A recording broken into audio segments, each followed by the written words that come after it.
একটি ঘটনা আপনাকে আমি স্মরণ করিয়ে দিতে চাই, সেটা হচ্ছে যে আমাদের সবার প্রিয় ইশরাক হোসেনকে মেয়র পদে নির্বাচিত করা হয়েছে, বা আদালত বলেছে যে উনি মেয়র হতে পারেন এবং তিনি হয়তো মেয়র হয়েও যাবেন, হয়ে গেছেন এতক্ষণে। মানে সেই ব্যাপারটা কি আসলে আপনারা খুব ভালো একটা নজির স্থাপন করলেন। সেই হিসাবে আগামীকাল যদি আমরা দেখি যে 2018 সালে বিএনপি 300 জন নির্বাচন অংশগ্রহণ করেছিল, সেটি একটি রাতের ভোটে নির্বাচন হয়েছিল, যারা যারা এখানে সেকেন্ড হয়েছে, থার্ড হয়েছে, তারাই আসলে এমপি হবে, কয়ে বিএনপি আসলে 300 জন এমপিও পেয়ে গেল, 290 জন এবং ক্ষমতায় বসে গেল, এরকমটাও আসলে হইতে পারবে কিনা, আপনারা ওরকমই চান কিনা? এবং আপনারা যখন নির্বাচনের কথা বলেন তখন আপনাদের একটাই চাওয়া থাকে কিনা কোনো মতে, গণভবনে তো আর এখন আপনারা থাকবেন না, গণভবন কিরকম জানি হয়ে গেছে, অন্য মানে প্রধানমন্ত্রী ভবনে গিয়ে আপনি বসবেন, তখন আপনি দেশে আসবেন এবং তখন আপনি অন্য কথাগুলি বিবেচনা করবেন।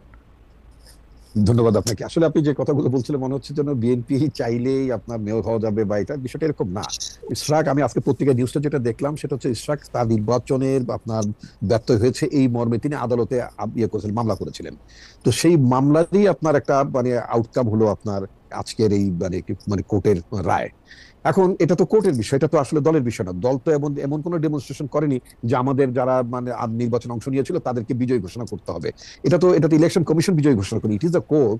কোর্ট আপনার মানে সেই মামলাটির আপনার রায় দিয়েছে, চট্টগ্রামে রায় দিয়েছে, এখন মানে সেটা কোর্টই দিয়েছে, তাই না?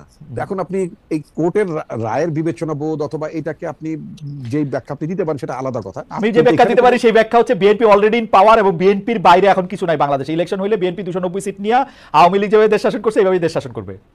না, বিএনপি ইলেকশন হলে বিএনপি পাওয়ারে যদি আল্লাহর হুকুম থাকে, আমি সবসময় একজন বিশ্বাসী মুসলমান হিসেবে আমি মনে করি যে আল্লাহর হুকুম যদি থাকে, তাই না, মানে মানে রাজ্য ক্ষমতা এগুলো সবই তো আল্লাহর হুকুমের বাইরে কিছু হয় না, এটা আমি গভীরভাবে বিশ্বাস করি। কিন্তু আল্লাহর হুকুম যদি থাকে, আল্লাহ যদি চান, নিশ্চয়ই আপনার জনগণ ভোট দিলে বিএনপি নির্বাচিত হবে, ক্ষমতায় মানে দায়িত্ব রাষ্ট্র পরিচালনা করবে। কিন্তু আপনার 290-280 এত ব্রুট মেজরিটি বিএনপি ক্ষমতায় যেতে চায় না, নিঃসন্দেহে না।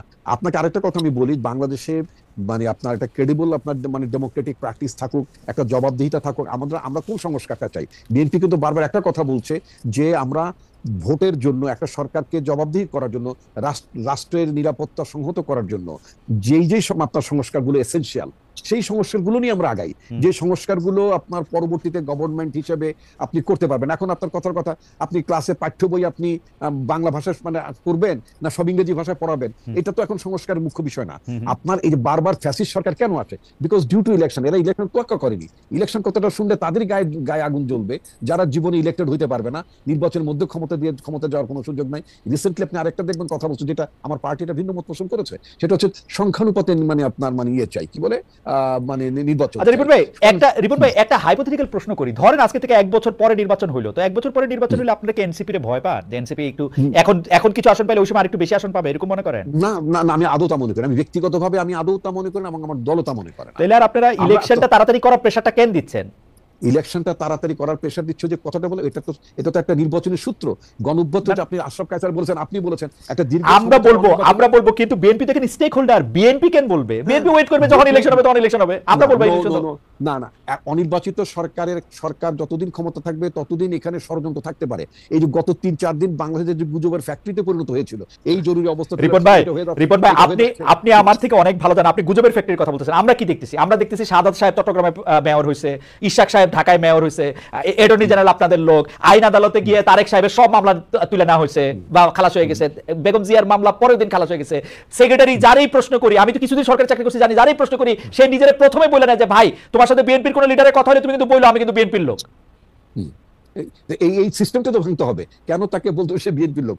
আমি তো বারবার আমি তো রাজনীতি করি, আমি যখন আমার এলাকায় যাই, I met my SP DC বা আপনার তাদেরকে মিট করছি। আমি একটা কথা বলতাম যে প্রজাতন্ত্রের কর্মকর্তা হিসেবে আপনি কখনই বিএনপির লোক আপনার পরিচয় দেওয়া দরকার নেই। যেমন আপনি আওয়ামী লীগের লোক পরিচয় যদি দিয়ে থাকেন, সেটাকে যেমন আমরা মানে অন্যায্য মনে করছি, সমালোচনা করছি, একইভাবে আপনি কখনো বিএনপির লোক হিসেবে পরিচয় দেবেন, সেটাকেও কিন্তু আমরা সমালোচনা করব, নিন্দা করবো, এবং আমরা এটাকে মোটেই প্রশ্রয় দেবো না।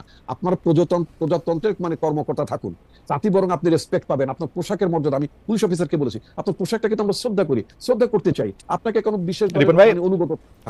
রিপন ভাই আপনারা যখন এখন আপনাদের মানে ঢাকার বাইরে যান, তখন পুলিশের কর্তার বা প্রশাসনিক কর্তার ব্যবহার আপনাদের প্রতি অনেক পাল্টাইছে না? আমার যেহেতু আগে প্রশাসনের কর্মকর্তাদের সাথে আমার মিট করার কোনো সুযোগ ছিল না, কারণ তারা আপনাকে খুঁজতো রাষ্ট্রীয় অতিথিশালায় নেওয়ার জন্য। রাষ্ট্র পিছনে। তবে তবে বর্তমানে আমি আমার নিজ জেলার কথা বলতে পারি, নিজ জেলার স্বাভাবিক আমার এলাকার আইন শৃঙ্খলা পরিস্থিতির কথা বলেন, হ্যাঁ, আমি নানা কারণে যখন আমি বলি তাদেরকে স্ট্রেট কাট বলি যে আমাদের দলের তরফ থেকে, এবং এটাও বলেছে যে আমার দলের কোনো কর্মী যদি দলের পরিচয় দিয়ে কোনো লোক যদি আমার দলের পরিচয় দিয়ে যদি কোনো অন্যায় রিপন ভাই সংযোগটি বোধহয় একটু আমরা শুনতে পাচ্ছি না রিপন ভাইকে। রিপন ভাইকে নিশ্চয়ই আমরা শুনবো, তবে আমরা একটু প্রশ্নটি করে রাখি, রিপন ভাই যদি শুনে সেটি হচ্ছে যে আমরা, আচ্ছা রিপন ভাই আসলে আমরা প্রশ্নটি করবো। আমরা আশা ভাইয়ের কাছ থেকে, রিপন ভাই শুনতে পাচ্ছেন? রিপন ভাই আমরা একটু রিপন ভাই আমরা একটু আটকে গেছিলাম। আমি আপনাকে শুধু দুইটা কথা বলি, আপনি 1 মিনিট একটা মন্তব্য করেন, কারণ আমি জানি যে এই প্রশ্ন আসলে আপনাকে উদ্দেশ্য করে নয়, এই প্রশ্ন আপনার দলকে উদ্দেশ্য করে। অনেক সময় দল ইয়ার চেয়ে বড় থাকে। সেই প্রশ্নটি হচ্ছে গত 5 আগস্টের পর থেকে প্রতিদিনই আপনি বলছেন যে কাউকে আপনি কোনো নির্দেশনা দেন নাই, অথচ আপনি দেখেন প্রতিদিনই বিভিন্ন এলাকায় দখলবাজি, চাঁদাবাজি, দিবস উদযাপন, দলীয় মনোনয়ন দাবি, নানা কিছু কেন্দ্র করে বিএনপির অভ্যন্তরীণ দ্বন্দ্ব সংঘাতের এবং আধিপত্য বিস্তারের খবর আসছে। 10 জনের বেশি মানুষ নিহত হয়েছে, আহত হয়েছেন শত শত মানুষ। গতকাল মিরসরাইয়ে একজন মারা গেছেন। বিএনপির তৃণমূল কি নিয়ন্ত্রণের বাইরে চলে গেছে? বহিষ্কার, সদস্যপদ স্থগিত, সতর্কতা, নানা কিছুর পরে অভ্যন্তরীণ দ্বন্দ্ব থামছে না কেন? আরিফুল ভাই আমি আপনাকে সত্যি করে বলি, I have nothing against BNP, nothing against NCP, কিন্তু আমি কিন্তু রাস্তাঘাটে বিভিন্ন জায়গায় যে চাঁদাবাজির কথা শুনতেছি এগুলি বিএনপিই করতেছে। অল্প কিছু জায়গায় জামাত করতেছে, অল্প কিছু জায়গায় এনসিপি করতেছে। ট্রাস্ট মি, আমি একটু বাড়াই করতেছি না। আচ্ছা যাও, এটা আপনি ইনফর্মে থাকতে পারে, এবং আমরা আমাদের কানে যে অভিযোগগুলো এসেছে আমি আপনাকে ক্যাটেগরিক্যালি বলি, আমরা কিন্তু স্টার্ন মেজার তাদের বিরুদ্ধে দল থেকে বের করে দিয়েছি। আরেকটা কথা আপনাকে বলি, আপনি নিজেই জানেন সারা পৃথিবীতে যখন কোনো বিপ্লব হয়, অভ্যুত্থান, সরকারের পরিবর্তন ঘটে, তখন কিন্তু দেখবেন আপনার পোস্ট রেগুলেশন, পোস্ট আপনার মাস্টার্স পিরিয়ডে কিন্তু একটা ব্যাপক ধরনের অ্যানার্কি থাকে।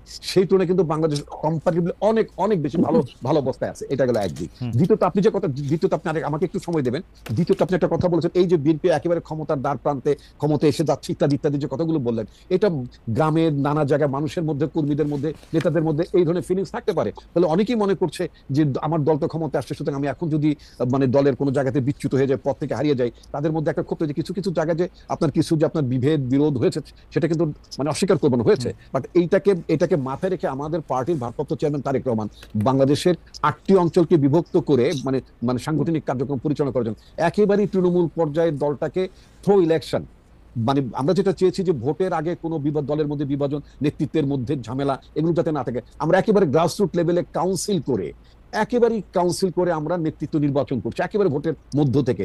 আমরা কাউকে চাপিয়েও দিচ্ছি না। এইটা আমি তো নিজে মানে আপনার ফরিদপুর, গ্রেটার ফরিদপুর একটা জায়গা আছে,